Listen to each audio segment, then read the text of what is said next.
salut tout le monde et bienvenue pour le deuxième épisode du 11 de réserve. C'est un immense plaisir de vous retrouver aujourd'hui. On est très content des retours sur la première émission. On a vu que ça vous a fait plaisir et on espère que ça continuera comme ça. Aujourd'hui, je suis avec Sébastien. Sébastien, comment tu vas ? Ça va très bien, merci. François nous rejoindra juste après. On a un programme très chargé et on part tout de suite avec les 3 points.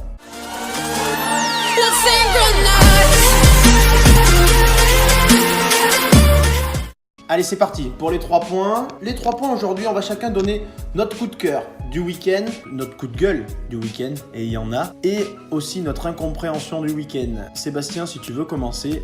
Alors mon coup de cœur, écoute, pour moi mon coup de cœur, j'ai envie de parler de Nîmes pour le retour en Ligue 1 après pas loin de 20 ans, si je ne me trompe pas. Ils ont débuté à Angers, ils ont été menés 3-1. Ils ont pris un carton rouge, mais malgré tout ça, ils ont été gagnés 4-3. Donc pour un retour en Ligue 1, c'est quand même exceptionnel de leur part. Et pour un promu, commencer par une victoire, c'est toujours bon à prendre quand on sait que la complexité que c'est de jouer à l'étage au-dessus. Donc ils commencent parfaitement leur saison avant de jouer l'OM ce week-end. On est bien d'accord. Voilà. Ton coup de gueule ? Mon coup de gueule, un coup de gueule, oui et non, mais j'ai trouvé que Bordeaux, qui perd à domicile contre Strasbourg, c'est quand même mal débuté leur saison. Bon, après, ils ont une circonstance atténuante, c'est qu'ils jouent l'Europa League, ils ont joué jeudi, ils ont eu un long déplacement. Donc ça peut un peu influencer. Ils ont pris un carton rouge d'entrée de jeu, ils ont été réduits à 10, mais malgré tout ça, on n'a pas senti de l'envie, de la niaque, j'étais déçu de leur comportement et de leur jeu sur ce match. Ton incompréhension du week-end ? Incompréhension, j'ai envie de parler un peu de l'incompréhension niçoise parce que perdre face à un promu Reims, qui plus est à domicile, ça reste quand même une sévère contre-performance. J'espère que Patrick Vieira va réussir un peu à remobiliser toutes ses troupes, mais surtout que Nice recrute impérativement un attaquant parce qu'ils en ont grand besoin. On l'a vu sur ce match-là qu'offensivement il manquait quelque chose. On est bien d'accord. Pour ma part, du coup, mon coup de cœur, honnêtement, ça va être la première journée de Ligue 1. La première journée de Ligue 1 avec ses 33 buts. On a vu du spectacle, on a vu de l'envie sur chaque terrain, on a vu de l'émotion avec, comme on disait tout à l'heure, le retour de Nîmes, la présentation de la Coupe du Monde sur les différents stades. Non, franchement, il y a eu vraiment, il y a tout eu. Et en plus, autant de buts, c'est rare et ça fait énormément plaisir. Maintenant, mon coup de gueule, parce qu'il faut forcément un coup de gueule, c'est contre Toulouse, parce que Toulouse contre l'OM, c'est le néant quoi. Il s'est rien passé, c'est-à-dire qu'ils n'ont rien essayé, ils n'ont rien proposé. Le seul objectif que j'ai en tête, que Casanova a pu donner à ses joueurs, c'est ne prenez pas trop de buts. Et ça marche pas parce qu'au final ils prennent une valise, ils repartent avec 4 buts. Ils ont rien essayé et c'est dommage quand on voit en plus qu'ils ont gardé Gradel. Ils ont essayé de le responsabiliser comme Genesio a fait avec Fekir. Ils ont mis Gradel capitaine et il s'est rien passé. Et c'est vraiment triste quoi d'en arriver là quoi. Mais il s'est rien passé et on l'avait dit dans l'émission précédente, c'est qu'on s'en doutait limite. Même si c'est qu'une première journée, qu'il faut pas se baser sur une première journée, je trouve ça dommage. Mais bon, après c'est mon avis. Mon incompréhension pour moi, ça va être Rennes. Parce que Rennes, je ne comprends pas. Offensivement, défensivement, c'est beaucoup trop d'errance. Et franchement, c'est le néant du côté rennais. C'est vraiment le néant. Et prendre ces 3 buts face à Lille, en plus, ils ouvrent le score par Clément Grenier pour son premier match avec Rennes. Et ils en prennent 3 par Lille. Bon, certes, Lille a envoyé du jeu, Lille a essayé, Lille avait de l'envie. Mais c'est Lille avec beaucoup de jeunes qui ont pas fait la meilleure saison de leur vie la saison dernière. Il y avait quelque chose à faire pour commencer cette saison pour Rennes, surtout Rennes qui veut aller chercher une place européenne. Mais bon, il va falloir vraiment se remettre dans le bain étant donné que la semaine prochaine, ils reçoivent Angers et Angers va être vraiment revanchard. Il va y avoir match pour les Rennais. On est parti du coup pour les infos Ligue 1.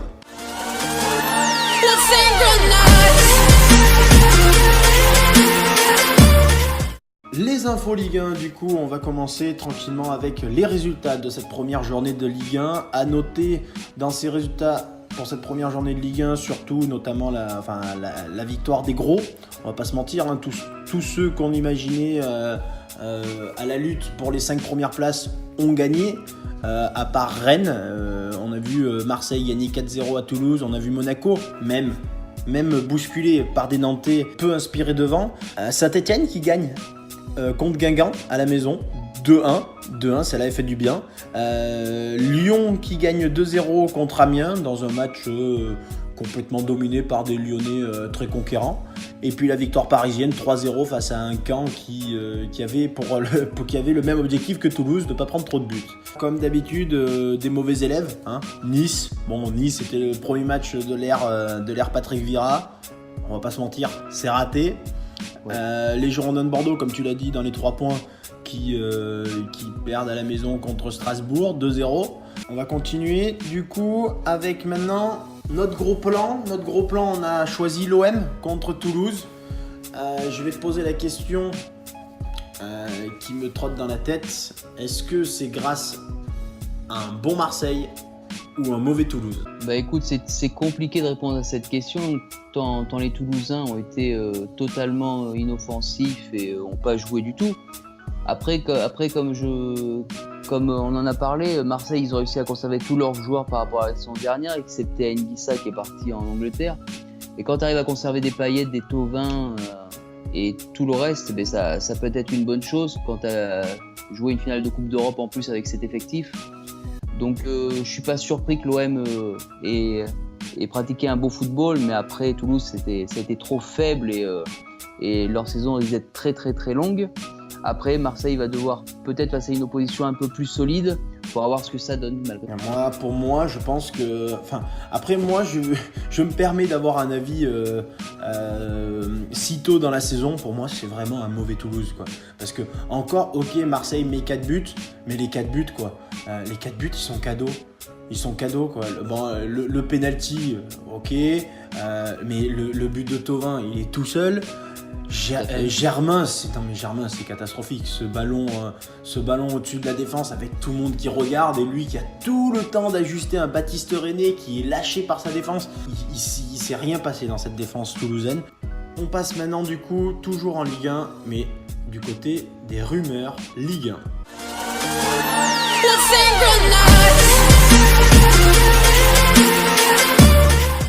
Les rumeurs Ligue 1 maintenant avec Mariano qui fait parler de lui sur Twitter. Mariano rêve du Real Madrid. Honnêtement, est-ce qu'on peut dire que ça reste qu'un rêve et c'est pas bien méchant? Oui, je pense que c'est qu'un rêve. Je pense pas que le Real de Madrid va récupérer son ancien attaquant qui a quasiment jamais joué avec le Real de Madrid. Ouais, après, il faut pas oublier quand même que la saison dernière, il fait quand même une belle saison hein, du côté de Lyon, 34 matchs, 18 buts, 4 passes décisives, c'est quand même pas mal. C'est quand même pas mal, mais non, je pense que oui, ça reste du rêve, quoi. Il faut pas, et à mon avis, il faut pas qu'il imagine autre chose. Oui. Mais je pense que Mariano, non, n'est pas du tout une priorité pour le Real Madrid. On continue. Simone Zaza qui est annoncé partant de Valence. Et 2 clubs français sont sur le coup. Il s'agit de l'OGC Nice et de l'Olympique de Marseille. Petit 1, est-ce que c'est une bonne idée? Petit 2, est-ce qu'il faut vraiment que ce joueur songe à la Ligue 1, Sébastien? Après il a quand même fait une bonne saison la saison passée à Valence. Quand même, il a marqué 13 buts pour 39 matchs. 33 matchs. Donc 33 matchs, pardon. Oui, moi je pense que ça peut être une bonne pioche pour l'Olympique de Marseille ou pour dans l'optique du podium et de la Ligue Europa. Et ça peut être aussi l'attaquant qu'il faut à Nice.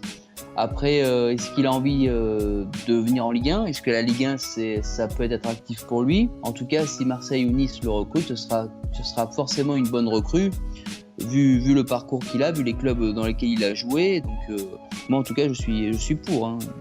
Maintenant qu'on a fini sur les rumeurs Ligue 1, on va passer sur le foot européen.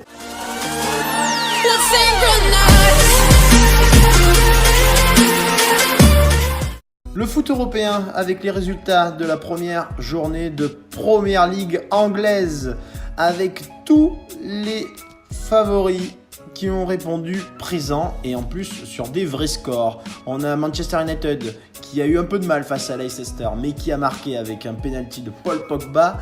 On a Tottenham qui a gagné face au Newcastle de Rafa Benitez 2-1.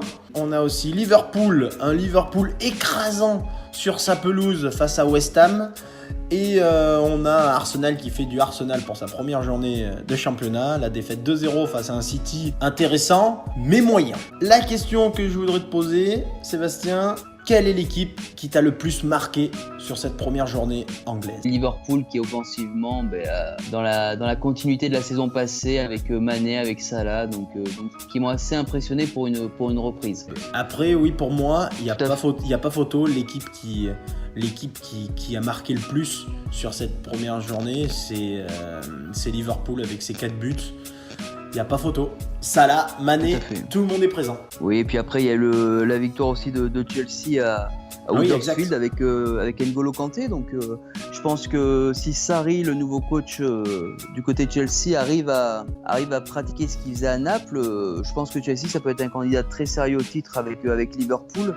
Parce que je pense que c'est les deux seules équipes qui peuvent inquiéter City. Parce que Tottenham, je pense qu'ils sont en dessous de ces 3 équipes, et United, j'ai du mal à croire aussi qu'ils puissent aller chercher le titre. On va continuer maintenant avec Valence qui s'active sur le mercato avec l'arrivée en prêt de Chelsea de Michy Batshuayi qui est prêté 1 an à Valence, et Kevin Gamero qui est vendu par l'Atlético Madrid pour 16 millions d'euros hors bonus. Le tout en attendant le dossier Gonzalo Guedes Valence, du lourd pour la Ligue des Champions? Alors, je pense que oui. Déjà offensivement, ça va être assez impressionnant parce que Batshuayi, partout où il passe, il a marqué, que ce soit à l'OM, malgré son faible temps de jeu à Chelsea, il marquait, et à Dortmund, il a fait une fin de saison de très très haute qualité. Donc oui, c'est une très très très bonne recrue pour Valence, et Gamero aussi. Donc offensivement, ça risque de faire très très mal, et ça risque d'être un bon candidat pour la Ligue des Champions, effectivement. Donc voilà, je suis assez ravi du côté de Mestalla de ce recrutement. On continue, ça vient tout juste d'être officiel au moment où on tourne. Steven Nzonzi, champion du monde avec l'équipe de France, qui signe à la Roma. Le milieu de terrain de 29 ans signe pour 30 millions d'euros, bonus compris, à la Roma. Est-ce que pour toi c'est la bonne idée, ou est-ce qu'il pouvait espérer mieux? Après, il y avait des rumeurs comme quoi le PSG était intéressé, mais finalement il a signé à la Roma. Je pense que pour la Roma c'est une très bonne pioche, parce que un champion du monde qui était indiscutable en Espagne, je pense que ça peut faire que du bien au milieu de terrain romain qui a perdu Nainggolan. Donc pour moi c'est une très très bonne pioche pour les Romains. Après j'aurais préféré qu'il signe au PSG, parce que le PSG, on sait qu'au milieu de terrain c'est là qu'ils cherchent à recruter, et vu le transfert, les 30 millions d'euros, je pense que c'était largement faisable. Donc voilà, après j'attends de voir un peu ton expertise à toi. Pour moi, c'est une bonne chose qu'il signe à la Roma, parce que la Roma, c'est un club qui fait du bon travail ces dernières années. Je dirais même que le Paris Saint-Germain a loupé Nzonzi. Parce que pour moi, en ce moment, le Paris Saint-Germain, on le sait que le dossier chaud du côté du Paris Saint-Germain, c'est N'Golo Kanté. C'est très très dur, ils n'y arriveront sans doute pas. C'est dommage d'avoir fait autant d'efforts sur un seul joueur, parce qu'Nzonzi, il y avait quelque chose à faire. 30 millions d'euros en plus avec notre ami Rabiot qui a refusé la prolongation de contrat. Et il lui reste plus qu'1 an. C'était tout bénef si Nzonzi venait. Voilà, ils se sont un peu trop attardés, ils ont un peu oublié les dossiers vraiment chauds, parce qu'il y avait des coups à faire, il y avait vraiment des coups à faire pendant ce mercato. Nzonzi, c'en était un vrai coup, mais bon, Paris n'a pas sauté sur l'occasion, voilà. En plus le joueur voulait partir, je suis vraiment pas sûr qu'il aurait dit non au Paris Saint-Germain. On va passer maintenant au prono. T'es prêt ? C'est parti, on passe au prono.